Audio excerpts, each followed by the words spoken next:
I'm actually not going to talk about Elixir. I'm actually going to talk about JavaScript and really talking about archaeology and the history of the web in 20 years with GeoCities. So it all started with one torrent. I downloaded this torrent. It was 1 terabyte. It was the GeoCities dump. And this was taken in 2009 by Archaeology. They do a bunch of stuff for archiving the internet. And I really wanted to make like a machine learning model to like generate GeoCities websites. That's not this talk. This is really just analyzing the GeoCities talk, or the GeoCities dump. And so the dump was 641 gigabytes, which is kind of surprising nowadays. You can walk around now with like 1 terabyte in your pocket now. So you could all be walking around with the whole GeoCities dump in your pocket. Yeah, so 600 gigabytes compressed for GeoCities. And it's in the 2000s, which is coming up to 20 years ago. And processing the dump, we can skip this. This is what the dump looks like. There's a few folders in here. There's a couple things. Do not do this. There's some bash commands. Here's me extracting this. And I just wrote a quick Rust binary to analyze the HTML, parse out the AST, which uses the Servo project stuff. And so while that's extracting and running and doing all the calculation stuff, quick side story, I found this JavaScript file. It was written in 2001, and it's named animate.js. And there's some interesting stuff. It looks like normal JavaScript, written, I think, 19 years ago. And there's global variables, but there's an interesting check down there that's a browser-based check for IE4, it looks like.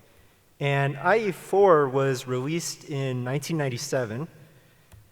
And that got me interested in like what this file really is. And there's an interesting line, which is see KB article about changing this dynamic HTML. And Charles asked, like, what is animate.js? I have not found any documentation on what this is. And someone actually answered this. As far as I can tell, MS front page includes a file called animate.js. Is this the file you're looking for? And so I went to my local library and found this book, Front Page 2002 for Windows. And there actually is animate.js in there, written in 2001. So this is our file. And so this was actually the first, I think the first animation JavaScript library, which was provided in Microsoft Front Page. They called it dynamic HTML, which was like modifying HTML and adding special effects. It was kind of their way of doing JavaScript. They called it DHTML. And for context, that happened in 2001, and jQuery came out in 2006. So we didn't really have any libraries back then. So I think this was the first library that ever existed. XML HTTP requests came out in 2002. But back to indexing stuff. So I indexed 3.9 million documents. And here's some small stats on like what type of DOM elements were used at that time. And while I was indexing this, actually, thanks Lance, who said there was something about 22 font tags per document, HTML document, which I thought was very excessive. But Lance confirmed it's totally fine. So let's open up the CSV. So the top count is BR tags at 1.2 billion. A tags. These are just regular elements that you'd expect. But you'd probably be thinking, like, where's my blink? Where's my marquee? They're actually all the way down here.